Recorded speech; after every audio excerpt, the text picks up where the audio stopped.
أعوذ بالله من الشيطان الرجيم بسم الله الرحمن الرحيم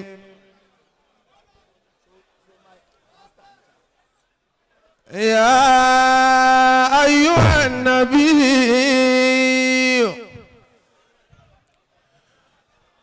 قل لأزواجك إن كنتن تردن الحياة الدنيا وزينتها فتعالين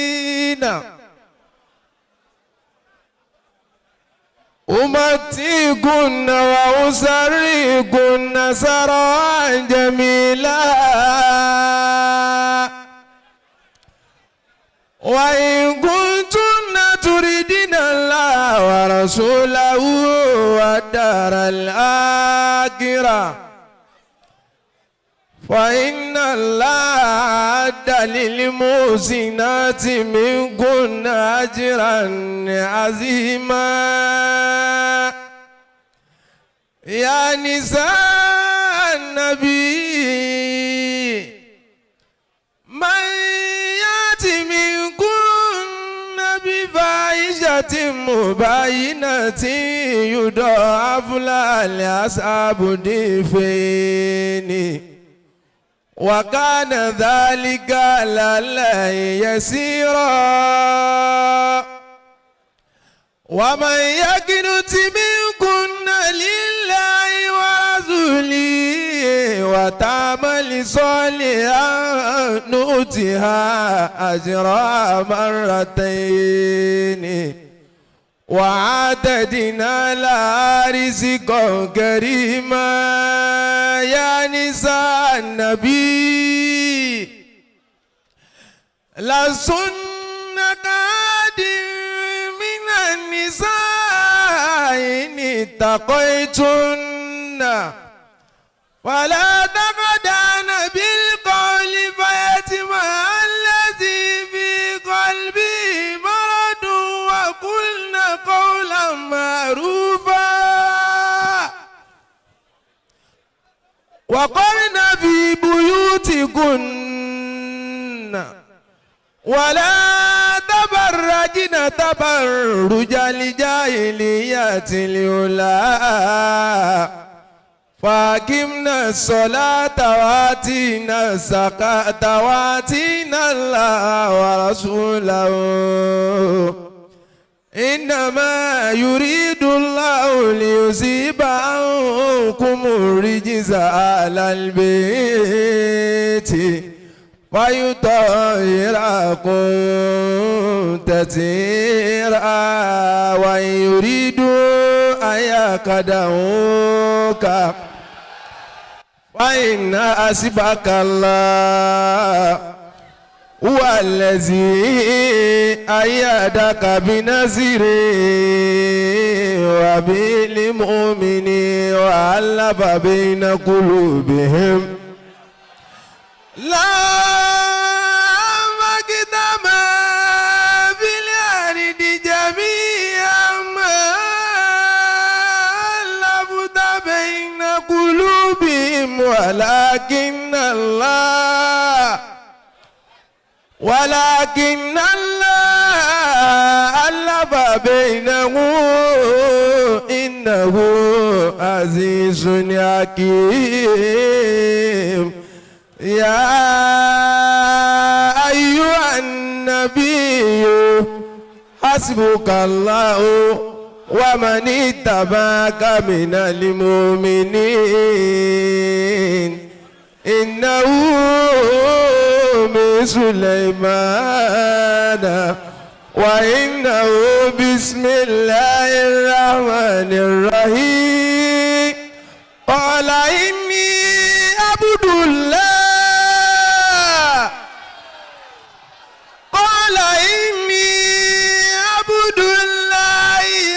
آتاني الكتاب وجعلني نبيا وجعلني مباركا أينما كنت وأوصاني بالصلاة والزكاة ما دمت حيا وبرا وبرا بوالدتي ولم يجعلني جبارا شقيا والسلام علي يوم ولدت ويوم أموت ويوم أبعث حيا ويوم يبعث حيا إنه من سليمان وإنه بسم الله الرحمن الرحيم إنه من سليمان وإنه بسم الله الرحمن الرحيم. صدق الله مولانا العظيم. وبهم طويلنا آيات جمالنا إلهي بالخير مسمى سليمان الله. لا إله إلا الله لا إله إلا الله لا إله إلا الله محمد رسول الله. وبهم طويلنا آيات جمالنا إلهي بالخير مسمى سليمان الله. لا إله إلا الله لا إله إلا الله لا إله إلا الله محمد رسول الله سيدنا رسول الله سلام الله. أعوذ بالله. إذا كجا فنبالي إجا فنبالي.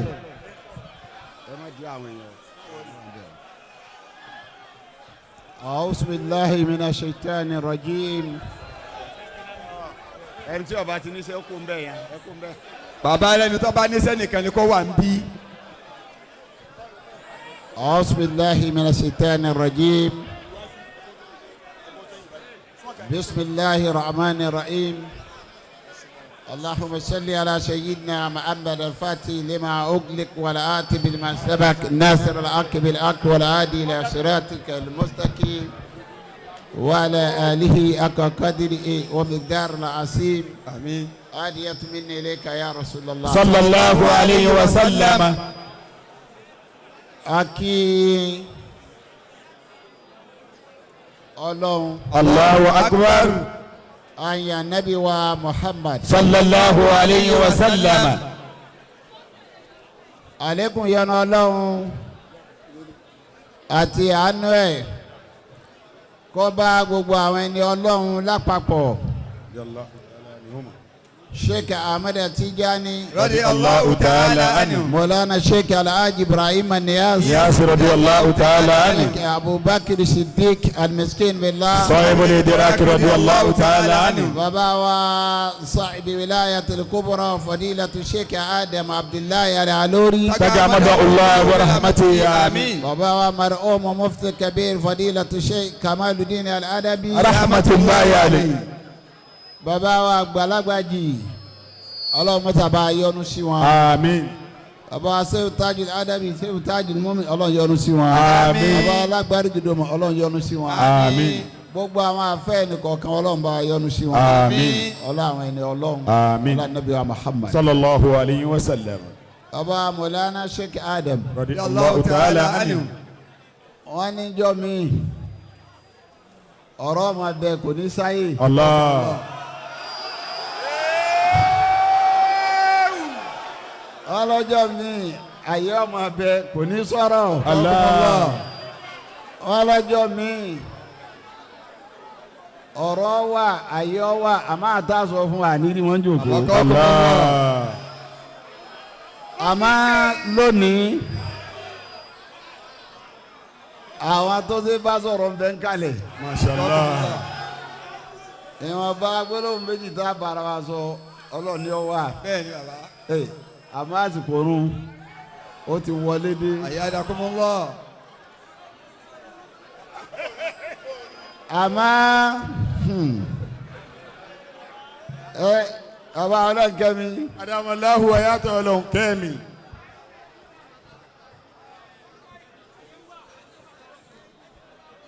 Kí ni wọ́n wí?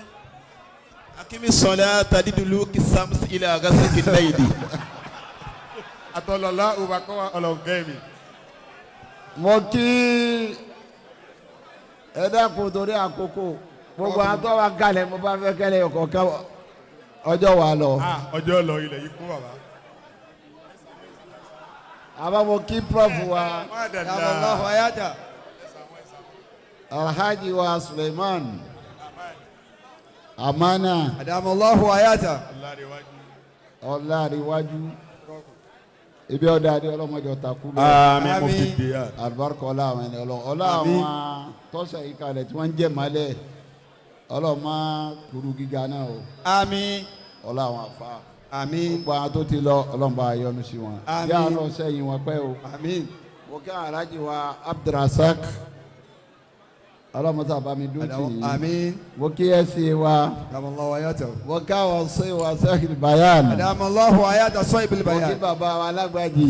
Allahu ayata. ọlọ́mọta bá mi kí yín o. Àmín. torí àkókò ni kíkí yín jù báyìí lọ. Kọ́kùn. wọ́n á kí gbogbo tíjoko yìí wà lábẹ́ rẹ̀. Ayakumullah. Inshallah. ẹ bá ń pè séwù. Ṣé ẹ tún bá ń wí lẹ́ẹ̀kan sí i. ẹ tún bá ń wí lẹ́ẹ̀kan sí i. láwọn àsìmúká. minan nas la takhafu daraka wala tasha wala hawla wala quwwata illa billahi al-aliyyil wọ́n azim. fi ìhùn kí bàbá wa Mọ́díbò. Sewu.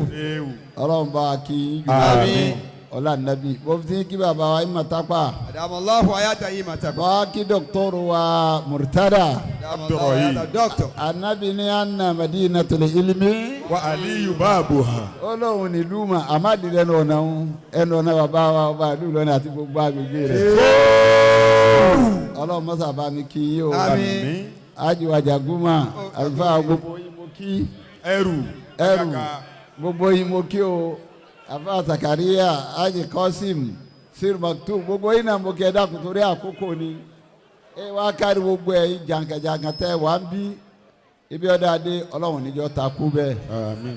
mo á kí àwọn dọ́kítọ́rù wa Yunus Allahu ayata. wọ́n kí ṣe wà fẹ́fẹ́ ṣe wà lálẹ́ Qur'an Allahu ayata. àfáwà ilẹ̀kùn aliharabi gbogbo yín ni mo kí o ẹ dákun torí àkókò ni mo á kí bàbá wa aláya Allahu ayata. ọlọ́mọsà bá mi dúró tì yín o Àmín. bá mi wà pẹ̀lú yín ọlọ́nẹ́ Muhammad Sallallahu alayhi wa sallam. mo kí prof wa Professor Abdulgani. Allahu wa yad. mo fi kí gbogbo wọn bàbá Mujahid gbogbo yín ni mo kí o torí àkókò ni ẹ dákun mo wá kí ẹyàwó mo kí Allahu ayata. ẹkùn tẹ ẹ dé bá ọ̀nà méjì wọn máa ń lò fún yàn bẹ́ẹ̀ tẹ́yà bá dé borí ire wọ́n ní ẹ̀yìn kùn tẹ ẹ dé bá Lord. mo wá kí ọkọ ìyàwó ọlọ́run wọlé abitẹ́ náà ti jáde ìmọ̀lẹ̀ méjì lọ́pàdé Allah. níta ara kan tí ó fi wọnú ara wọn ọlọ́mọsàjọ́ jáde ń bẹ. Àmín Mufty Diyar. Al-Barkah ọlá àwọn tí wọ́n ṣe bẹ́ẹ̀ lánàá tí wọ́n kan dáadáa jáde ń bẹ jọ́jà ìdẹ́nu tiwa yìí náà. Àmín. ọlá nàbí Muhammad. Sallallahu alaihi mo wasallam. kí gbogbo jàmọ́ obìnrin ọlọ́run bá ń kí yín o lọ́dọ̀ àti àtọ̀dọ̀ ajá wa sára tó ìkàdé gbogbo yín ọlọ́mọsàbá mójútó gbogbo yín lápapọ̀. tó mo kí bàbá wo lóríire bàbá tọ́lọ́ tó níṣẹ́ yìí tí àfa wa jáde lára wọn ọlọ́run bá tọ́jú bàbá. Àmín. gbogbo tí ń jẹ́ fámìlì Arademi ọlọ́run bá tọ́jú gbogbo yín. Àmín. kọ́ a bá ń fẹ́ràn yín. Àmín. ọlọ́run Muhammad. Sallallahu alaihi wasallam. ń ta wá pétì. Kọ́kùn.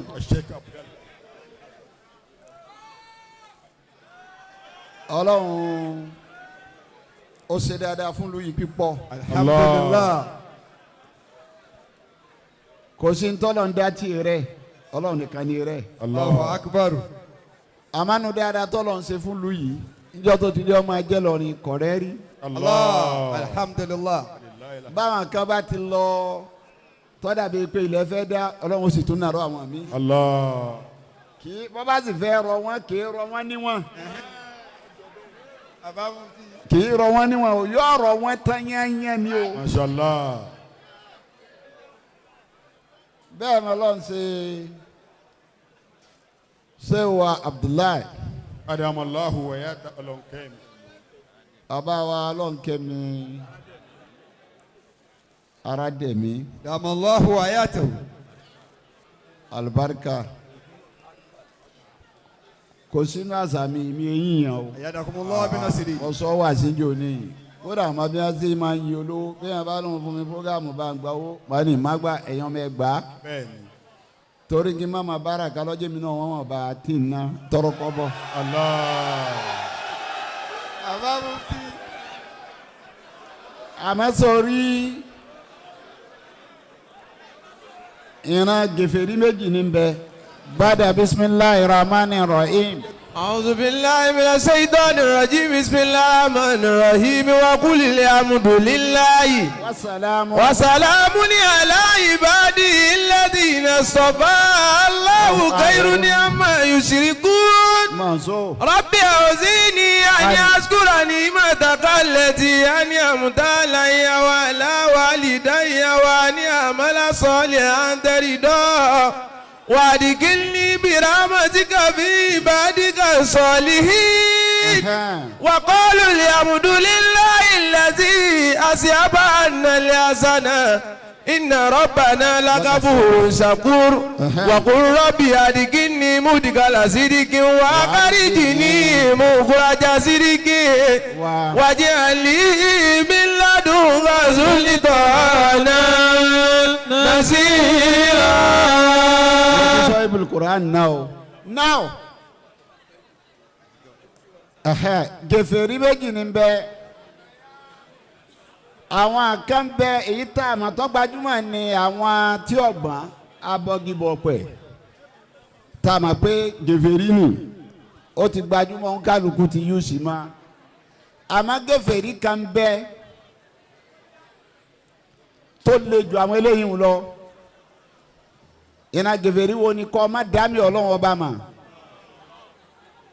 kọ́ ma ṣe nkari orí Ọlọ́run lára ẹni Ọlọ́run sọ̀rọ̀ fún ẹni ń kó ń ṣe nkari Ọlọ́run ọba tọ́da ló ń ṣe nkari lọ́jà ká Al-Qur'ani ọ̀sọ̀ yìí pé. alladhina yarifuna ni'matallahi thumma yunkirunaha aktharuhumul kafirun. yarifuna ni'matallahi. Ọlọ́run gbogbo àwọn tí wọ́n ma ìdẹ̀rọ̀ mi Ọlọ́run ọba mẹ́rù kan ó lè jẹ́ dẹ̀ra àmà ó lè jẹ́ dẹ̀ra owó ó lè jẹ́ dẹ̀ra àpò ó lè jẹ́ dẹ̀ra agbára gbogbo èyí tí bá ń jẹ́nu dẹ̀ra tí wọ́n ma mẹ́rù mi kan. thumma yunkirunaha. wọ́n wá kọ̀ wọ́n ṣe nkárí ẹ̀ pé kí ni kí ló jẹ́ kí ló ní ta ni Ọlọ́run ní. aktharuhumul kafirun. wọ́n gèfèrí ni wọ́n kúfùrù ní mọ̀nù. kéèyàn má dá mi Ọlọ́run ọba mọ̀ kéèyàn fọ́nú fọ́ra nípa mi lọ́jọ́ kọ́lọ́run ọba àwọn Bani Israẹla wí níjọ́ tọ́lọ́run wá fẹ́ bá wọn wí kọ̀bẹ́lá ìmọ̀ kan wí àwọn àfa àbẹ̀ ní bá wí. àwọn alámúyẹ kúlẹ̀ ayatan ayalamahu lamahu Bani Israẹli. bẹ́ẹ̀ ó gbé látòkè ń tóbi gbólóhùn yẹn ni. wa inna rabbaka lahuwal azizur rahim wa innahu latanzilu rabbil alamin nazala biruhil amin ala qalbika litakuna minal munzirin bilisanin arabiyyin mubin wa innahu lafi suburil awwalin awalam yakun lahu ayatan Bani Israil. Ànábì jáde láàrin wọn àmì ni bọ́lá ń ṣe yọ bàbá Ọlọ́hunkẹ́mi tí ń já mi. ẹni tí ọkọ̀ pàdé ànábì wa Muhammad ọ̀hún ni Abdulsalam bunu Salul àgbàfáànù wọn ni. àwọn sì ti rọrọ ànábì nínú àtọ́ra ká ànábì ò tó dé tọ́lá náà ló lóun fọ́ra ànábì sínú àtọ́ra òun fọ́ra rẹ̀ sínú Injil wọ́n ti kà á. ọwọ́ àwọn ò pé àbóhun ni àbóńkọ́ ọwọ́ asúmọ́ ọwọ́ anú wo bí ní béèrè mẹ́ta tó bá dé fèsì béèrè mẹ́ta yìí wọ́n mọ̀ pé òun ni òun sì gbà fún ọwọ́ bí anabi ní béèrè mẹ́ta ìbéèrè àkọ́kọ́ tó bí anabi wa Muhammad sallallahu alayhi wa sallam gbàtọ́ sálámà sa anabi tá anabi dáhùn sálámà ó rẹ arákùnrin mo ní béèrè mẹ́ta anabi ní kó béèrè ó ní béèrè mi àkọ́kọ́ tóbìnrin àtọkùnrin bá súnmọ́ra wọn àásè mẹ́ni tọ́mọ ọjọ́ anabi ní òde ní ó ní béèrè mi ẹlẹ́ẹ̀kejì àwọn ọmọ àlìjánná tí wọ́n bá wọ àlìjánná kí ni wọ́n kọ́kọ́ tẹ́sítì anabi ló di méjì ẹlẹ́ẹ̀kẹta àpẹẹrẹ wo láàrin tá a fi mọ̀ pé ayé fẹ́ tán lẹ̀ anabi wá dé àlóhùn anabi lákọ́kọ́ tá a fi mọ ẹni tó mọ ọjọ́ tóbìnrin àtọkùnrin bá pàdé ẹni tó bá kọ́kọ́ kọ́m obìnrin lọ́kọ́kọ́ wá ní obìnrin ní ọjọ́ ọkọ lọ́kọ́kọ́ wá ní ọkùnrin ní ọjọ́ ó lẹ́lẹ́kejì tó bá jọ́ gbìndé àdìkíyàmá àwọn ọmọ àdìjánà tí wọ́n àdìjánà tí wọ́n kọ́kọ́ tẹ́sítì òun lè dọ́ ọ́nú ẹja ó lẹ́lẹ́kẹta ibi tóorùn ti ń wọ̀ ìjọ tóorùn bá yọ ń bẹ́ẹ̀ ayé fẹ́ parẹ́ òun bá sọ pé ashhadu an la ilaha illallah ó rí i pé onímọ̀ ni ẹni wọ́n ń wí náà ni ọgbà fànábì ọwọ́ làwọn èèyàn wọn alágídí ni wọ́n o òun sàpamọ́ síbi kan má pò tí rí wọn o àmọ́ tó bá dọ́dọ̀ wọn béèrè pé ta lòun ọwọ́ adédọ̀ àwọn bani Israẹli ọwọ́ àbẹ̀rẹ̀kìtà wọn ni àgbàfọ́ àánú wa nù onímọ̀ àánú wa nù èèyàn ńláńlá àánú wa nù tọ̀ ó ló ti gbà fóun wọn ni wọ̀ Abdulsalam bá jáde lọ́ba tún ṣe kẹ́lìmọ́tò sáádà wọn ló pò nínú wa ni wọ̀ yìí aláìmọ̀kan ọlọ́run wa wò yí pé àwọn alámúyẹ kú làwọn ayatani ayé alámọ̀wúwú làmọ́ ọba ní Israẹli. ẹ̀yin bani Israẹli ayé ṣe ń ṣe báyìí kò pé gbogbo bani Israẹli àwọn àfáànù wọn ni pé gbogbo èèyàn bá tiẹ̀ dá nǹkan mọ̀ kọ́ yẹ kéèyàn àfọ́ dá nǹkan mọ̀ kí àmì ọlọ́run kẹ́ máa ṣe ń kárí ẹ̀ àmì ọlọ́run kan ní sẹ́ẹ̀bùláyé ọlọ́run kẹ́mi àmì ọlọ́run àwọn Yorùbá máa ń pèdè tọ́lá lómi gbogbo èdè ọ̀fọ̀ ní ń pè é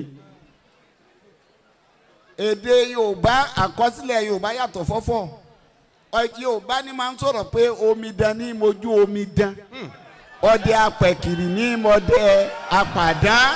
àwọn alámúyẹ kú làwọn ayatani ní ayé alámọ̀wúwú làmọ́ ọba ní Israẹli. táwọn èèyàn bá ń bi mí àwọn jàmá àwọn àlífà bá ń bi mí bàbá yìí fẹ́ràn yín kí sẹ́ẹ̀sì kankan fún ti tẹ́lẹ̀ ni mo ló dé yẹn ni. àwọn alámúyẹ mo ní méjì náà ni tọ́ba rẹ̀ yẹn ti ń sẹ̀ ń kárí wa bá a ṣe wà yín méjì ni ẹni tí ó dè yàn àtẹni tó mà ti ṣe bí etí ọmọ. mo ní àmọ́ gbà tó pọ̀ ọ̀nà ó rìn já náà ó wá mọ bóun náà ṣe ní gbogbo tóun náà bá pàdé lọ́nà tí èjé yẹn ọ lọ tó fi wá lọ. àwọn alámúyẹ kú làwọn ayatani ayé alámọ̀wúwú làmọ́ ọba ní Israẹli. kìí ṣe àṣọ ọlọ́run lánàá kò sì ní í ṣe lónìí bọ́dọ̀ la kò ní í ṣe ńjọ́ tọ́lọ̀ ń bá fẹ́ dá nǹkan kìí dẹ́yọ̀ ọ̀kan kódà àwọn anábì ọlọ́run kò dá wọn lọ́kan ọkà wọn ni ọkà wọn lọ wọn máa bára wọn àwọn kan bára wọn fatirawa àwọn mi ò tún dé ńjọ́ tọ́lọ̀ ń bá fẹ́ nàró tó fẹ́ nàró àwọn kan nínú ìlú yóò wá rọ wọn òǹkàlùkù ọwọ́ agbọ́tọ̀ọ̀tọ̀ òǹkàlùkù ó gbé fọ́tọ̀ọ̀tọ̀ kò sí ti ń jẹ́ ìlú èèyàn ní jẹ́ bẹ́ẹ̀ àwọn kò di ó lámú wọn máa sọlá àwọn kò di owó mú kìí ṣe gbogbo olówó lọ́lá ọ̀tọ̀ lọ́lá ọ̀tọ̀ lówó àwọn kan máa pàṣẹ owó àwọn kan máa pàṣẹ ẹ̀mà àwọn kan máa pàṣẹ agbára àwọn kan máa pàṣẹ ẹ̀jẹ̀ àfa àwọn kan wà lálákẹ́dẹ́ táwọn máa ṣe tí wọ́n ń bẹ̀ gbogbo yẹn kànjọ papọ̀ ni àmọ́ gbogbo ọ̀nà téèyàn bá rìn láyé tí fi ga láyé ọ̀kan náà ni tẹ́ ẹ bá ti jọ dókè ẹ pàdé ara yín tó o bá tọ̀nà mà dókè tólówó bá dókè onímọ̀ dókè alágbára dókè aláṣẹ dókè onípò dókè ọ̀kan náà ni kì í yàtọ̀. àwọn alámúyẹ kú ayatani ayé alámọ̀wúwú làmọ́ ọba ní Israẹli. wá sí mi lónìí wá sí mi wá ṣe mo wá bá ọmọ ìyá mi ni lọ́jọ́ ìwà dàrọ́ tó di bá ti papọ̀ yín mú kan ni ọ̀fẹ́ ń bọ̀ sí wá sí rọ̀lẹ́ máa fọ ọmú táwọn àgbàlagbà lù láàárọ̀ àbọ̀ fẹ́ wá tààrọ̀ yọ̀dẹ̀ mi rọ̀lẹ́ àmọ́ lè mi níbí ọmọ ìyá mi ní ṣe nǹkan inú ẹni tó sì yẹ kó ní kèéta ni kó tún máa wọlé yìí pé wọ́n pe kíní kan ní wújíbù téèyàn bá kọ̀nfàmù ara rẹ̀ yóò pé kí ló tún kù tọ́bẹ̀ yẹn bá kọ̀nfàmù ara rẹ̀ ó kọ̀nfàmù ara rẹ̀ mímọ̀ ni o ó kọ̀nfàmù ara rẹ̀ lówó ni o ó kọ̀nfàmù ara rẹ̀ lásìrí ni o ó kọ̀nfàmù ara rẹ̀ ní bíbí ni o gbogbo ọ̀nà tí a fi kọ̀nfàmù ara rẹ̀ yóò tún wá wò yí pé kí ló fi máa ń sọ̀rọ̀ ká ní ta lélẹ́yìí o. wọ́n ká mi ní àkì. ọ̀jọ̀gbọ́n ní kámúní àyí. sọ́dẹ̀ tí ìwúrí sí bá tún jáde. ọlọ́run kan náà bá jèrè ní ọ̀sẹ̀ Tìjání dé àmọ́ tí ọ̀jẹ̀ wo jèrè ní yí pé. wọ́n ká mi ní àkì. sọ́dẹ̀ tí ìwúrí sí bá tún jáde.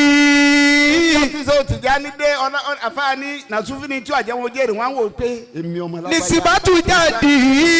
èmi ọmọ lágbájá wọn máa di pé ń tẹ̀lé lágbájá. ní sí bá tún jáde. èmi ẹ̀ má bá ṣe tó nù náà wá ní ẹ̀ má bá ṣe tó lé wa ní inú títóbi kan láyà wọ́n wá láàárọ̀ wọ́n tún wá lọ́sàn-án nígbà tá à ní àfẹ́sẹ́kù lọ́la. nisibatu jáde wà bálí mi níbi sọ́ra mi ní àlìgé àti wà bálí mi lóme sọ́ra mi ní àlìgé àti. onínú tí màá jẹ́ òjìbì fún yẹn ni mọ̀ bí màá bá pọ̀ yóò fojú tẹ́ḿbẹ́lú gbogbo èèyàn tọ́lọ́ wò sẹ́mu sí Ádámù nù. ibi sí Ádámù gàdé nù mà kọ̀yẹ́ kọ́dà fún àkàmọ́ o ìta ni ti sọ yìí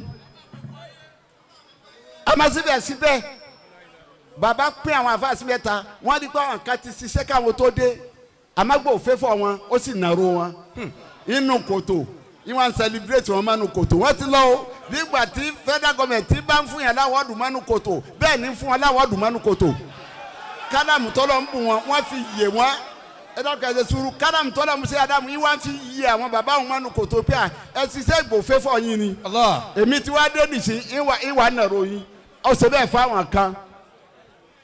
àwọn kan wá ń bẹ iṣẹ́ wọn ọ̀pọ̀ àmọ́ sí Ádámù rí pé wọ́n wà láwọn òjèrè bàbá tó bá tún kéré tí wọ́n nù kòtò wọ́n ti wà nù kòtò ìtì tún kéré lọ bá wọn àwọn kan wá ń bẹ tí wọ́n jọ ń lo fíìdì gbogbo bí tí bàbá wa mọ̀ pé ayé lè sọ pé wọ́n kù sí bàbá wa dúró kápsùlù fìdá pé bí wọ́n bá dẹ̀ kù síbi kan ẹ tì mí sí wọn èmi ó gbìjà yín.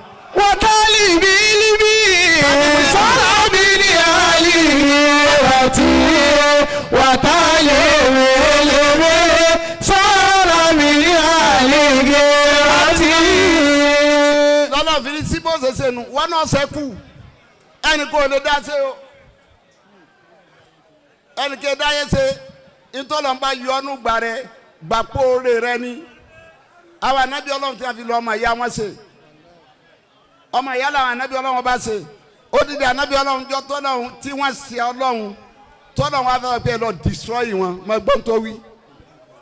walamma ja'at rusuluna Ibrahima qala inna fiha lutan. má gbọ́ anabi Ibrahim wọn lọ bá àwọn màláíkà wọ́n wá débẹ̀ tó wọ́n fún un ní ròdùnú. walamma ja'at rusuluna Ibrahima bil bushra qalu inna muliku ahli hadhihi al-qarya. ìgbà débẹ̀ tó wọ́n fún un ròdùnú bùkátà tiẹ̀ bíyá Ọlọ́run ní àná wá sí ọ mọ́ sí wàhálà mọ́ àdúrà rẹ ti gbà gbogbo ntọ́ fẹ́ o ti dọ́ lọ́mọ wọ́n á ṣe bẹ́ẹ̀ fún tán wọ́n wá ní à níbo lẹ́ tún wá ń lọ báyìí. qalu inna muliku ahli hadhihi al-qarya.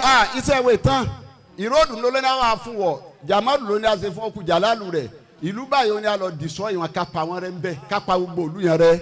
inna ala kanu zalimin. alábòsí ni wọ́n ń lu náà. qala inna fiha lutan. inna fiha lutan. ó ní lùtù ẹ̀ sì wá ń lọ òun ọmọ ìyá mi bẹ́ẹ̀ lùtù bẹ́ẹ̀. qalu nanu a'lamu bima fiha. àmọ́. lanunajjiyannahu wa ahlahu illa imra'atahu kanat minal ghabirin. ní jòwèrè anabi nu orí lọ́mọ ìyá òun anabi lutu ní orí lọ́mọ ìyá òun bí gbogbo àfa àṣegbọ̀jọ̀jọ̀ rínu bí ọlọ́nkẹ́mi ń bá ń fùsùrù wa yìí tí wọ́n ń pọ́n wa lé kí ló fẹ́ gbà lọ́wọ́ mi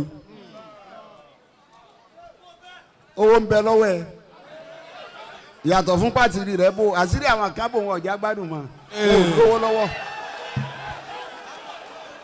tá ó dé ní ké wá sáláì mọ̀kan ó ní mímọ́ làfà ó di méjì ọlọ́run wá rọ ayé fún gbé ó di mẹ́ta ó wá sin ọlọ́run ọba ọ̀dà nkàmà àfàwà ọ̀sẹ̀ ọlọ́run ọgbàdúrà ọlọ́run kẹ́mi àfà dà nkàmà mujahid barakallahu fi ọ̀dà nkàmà gbogbo ntí emu yàn rí nǹkan mi tí a máa nkárí tí a fi sọ pé ẹgbẹ́ máa fi rọ nípa ọ̀gá sí nǹkan kan fa ní bẹ̀rẹ̀ àfọ ọlọ́run kẹ́mi ọ̀tún wa lóhùn rí nǹkan mi. èyí ò ní túmọ̀ yí pé ẹnì yìí fẹ́ sẹ́kù.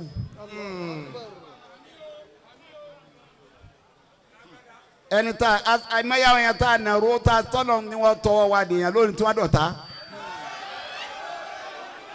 ẹ̀ka pẹ́ni tá a lóore kan tá a ṣe fún ti tẹ́lẹ̀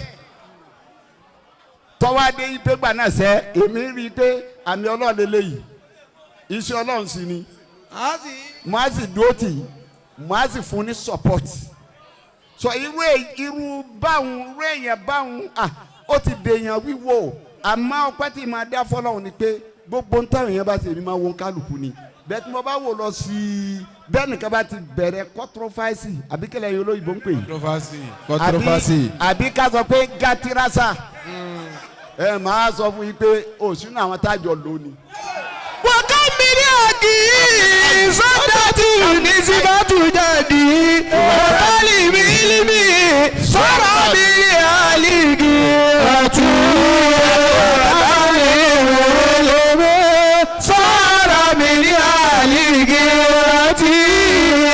ìyàwó bákàrí wọlé ìyàwó ọ̀rọ̀ ti yọ̀ pọ̀ àwọn ìyàwó mọ́gárì wọlé àmọ́ ló ń tìràn wá lọ́wọ́ ọmọ àfa gbogbo yín ilé àfa ilẹ̀ ti jáde ẹ̀jẹ̀ àfa àwọn fi tọ́ yín kásẹ̀ ìyàwó ní Islam súnà ọlọ́run ọba ni kò sẹ́ni ó gbé lẹ̀ ọlọ́run ọba ló gbé lẹ̀ amantẹ́ yóò fi mọ rírì ìyàwó ṣíṣe pàtàkì ìyàwó ṣíṣe méjì ni tó bá rí ọ̀rọ̀ sawaj before anabi Nuhu ọwáyé ọwáyé 1000 years láyé tàbí Kùránì sọ fún wa ó di 50 years péré ọlọ́run wá fomi pamọ́ rẹ kọ́lọ́run tó wá fomi pamọ́ rẹ nì kò sí tọ́jú ọlọ́run lógún tọkọjọ́ ọ̀rọ̀ sàwáàjì nígbà tó fomi pamọ́ rẹ tán tí ayé sẹ́tù tínú ó tún máa lọ kò sí tọ́jú ọlọ́run ọba lógún tọ́jú ọ̀rọ̀ sàwáàjì kó tó fomi pamọ́ rẹ sọ́tù nìsáyì ní sọ pé èso.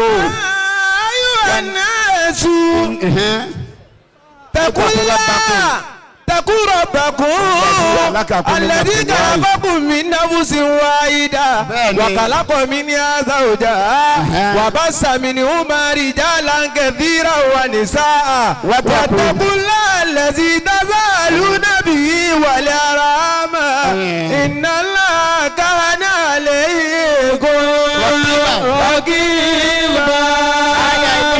before kómi túfánù tó payé rẹ ni ìgbà tómi túfánù wá payé rẹ tán tó wá rí pé gbogbo ayé ọlọ́ndì sọ́ọ̀yì rẹ̀ kò wá kùn kankan tayọ òkúta ibi ojú Kaaba Nuhu bá fẹ́ máa lọ ìgbà tọ́lọ̀ ń wá rí kó fẹ́ lọ sẹ̀mí ọlọ́ndì pé kò lè dá sẹ̀mí torí ẹ̀mí tí ó bá da ìsẹ̀mí tí ó da tí ó ládùn tí ó gbádùn àfikọ́jẹ́ méjì ẹnì kò lè dá sẹ̀mí tó bá rí pọ́sítífù ó rí nẹ́gẹ́tífù látara pé méjì ní máa ń fọ́ọ̀mù kan lọ sí suratu Zaria aya 49 lọ́lọ́run ti ń sọ yí pé anna.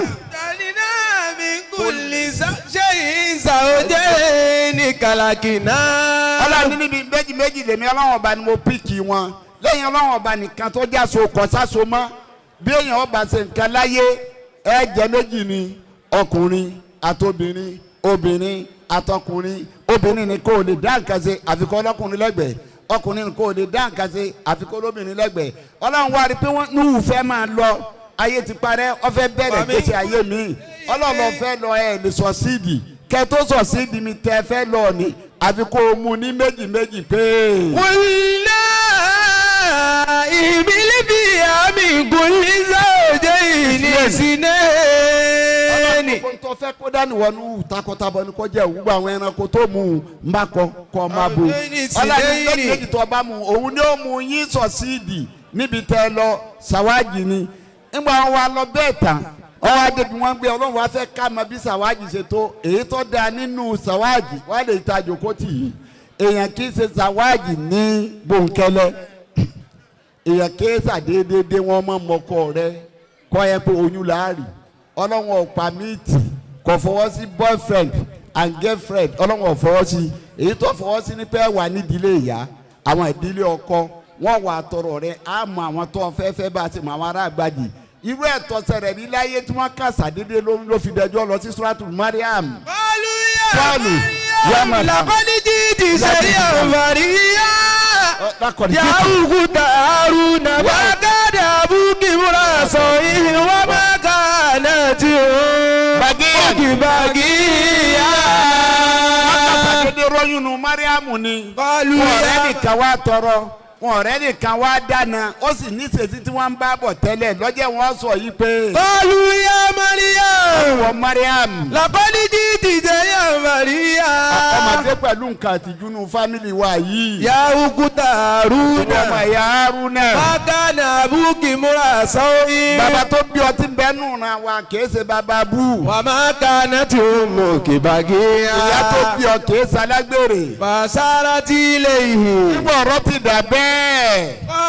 wọ́n wá ń bá Mariamu fàǹjọ wọn ti róyún wọn ò mọ bó ṣe lóyún àsóyún èèmọ̀ ni tẹ́ ẹ bá tóbìnrin bá sì lóyún èèmọ̀ yọ ọmọ wọ́n wá bá a fọ́ adijọ́ tó wá bímọ nígbà wọn sọ bẹ́ẹ̀ ọlẹ́jọ́ ti tó fáṣàrà ti ilé kọ́lù ọba náwó sọmọ lérí ìtẹ́. kọ́lù kayfa nukallimu man kana fil mahdi sabiyya.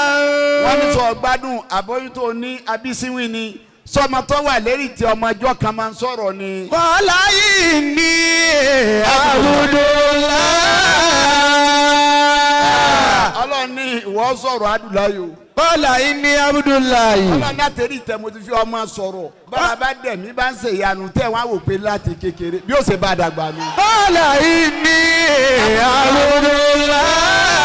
Abdullah. ó ní ní Abdullahi ẹ̀rọ Isa ní ẹ̀rọ ọlọ́run ọba ni mí. atani alkitaba. wọ́n fún mi ń tira afárá dẹ̀ mi ń tira. wàjálàní nabiyya.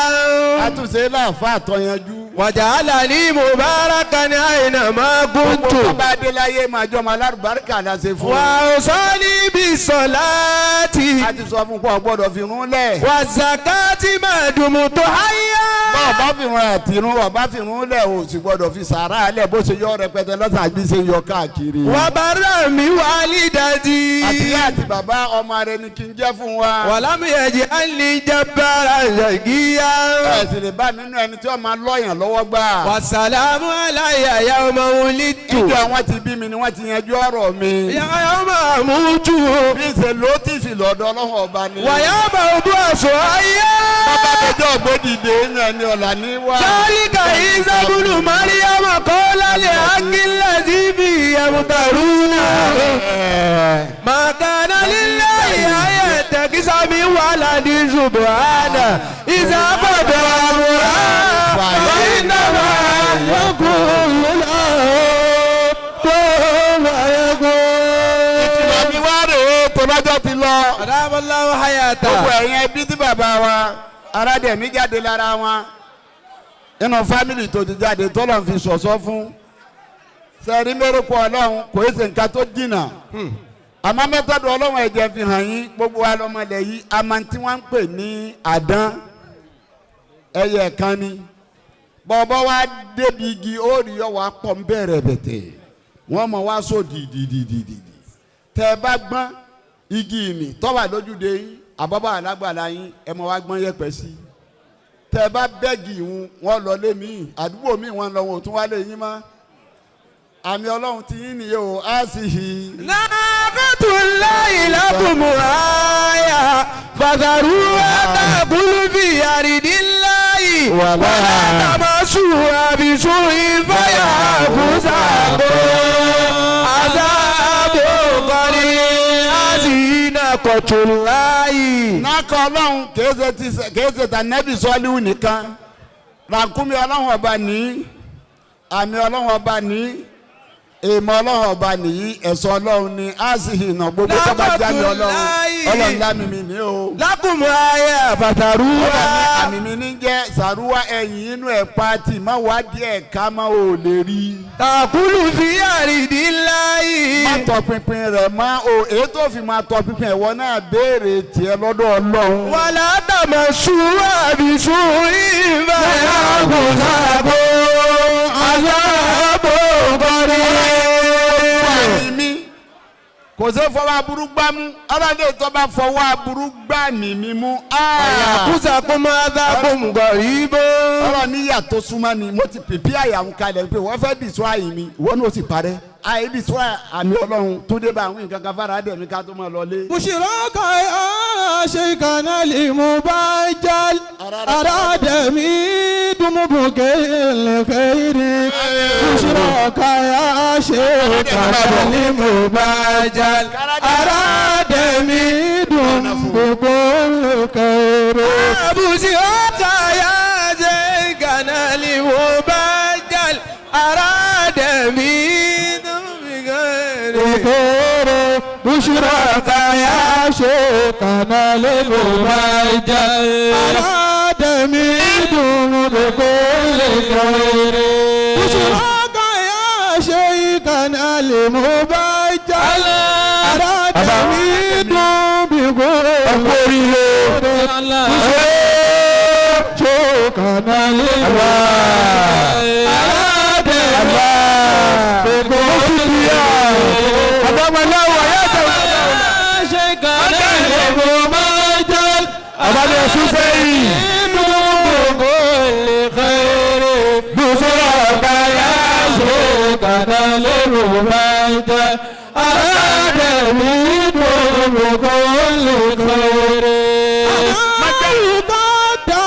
لا يزال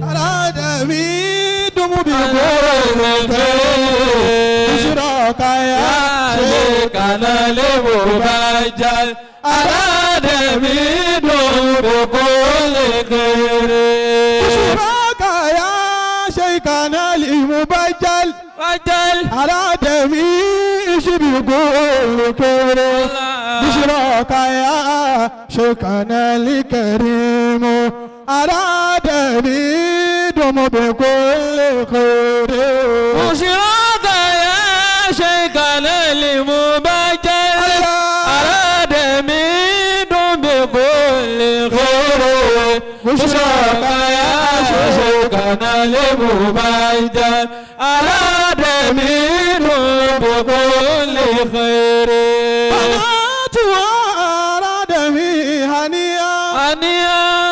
كنا مني تهاني بشري آمين أرادمي آمين الله أنا ماما